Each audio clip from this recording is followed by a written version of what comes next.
Eu sunt Alex și sunt motociclist de circa 10 ani de zile. Dar adevărul e că motoarele mă fascinează de când eram copil. Când a apărut YouTube-ul, urmăream absolut orice clip de roți. La școala moto m-a întrebat din start dacă am mai condus, pentru că știam deja cum se controlează o motocicletă. Dar după circa 5 sezoane de mers pe asfalt și 2 incidente mai târziu, aproape că renunțase la motociclism. Până când am descoperit enduro.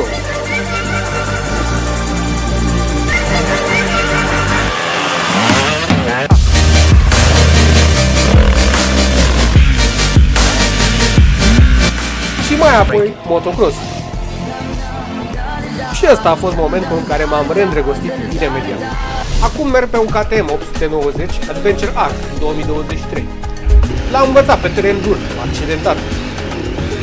Parbrizul l-am schimbat deja, toba e scăriată, să nu vă mai spun cum am îndoit radiatorul. Ăsta a fost momentul în care am înțeles diferența dintre ready to race și gata de trântă. Anul trecut am descoperit Rally Ride-ul la Roadbook Adventure Challenge. A fost ca o scânteie, o nouă poartă deschisă.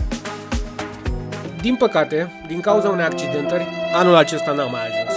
Tocmai la ediția unde a fost prezent și Mani Gheneș și am simțit o tristețe reală că am pierdut momentul.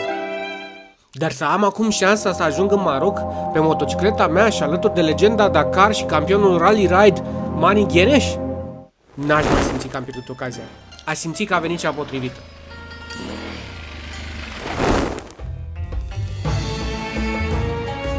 Aici, pe malul Argeșului, exersez și sper să simt în curând nisipul adevărat al Maroc. E antrenamentul meu pentru un vis ce prinde contul.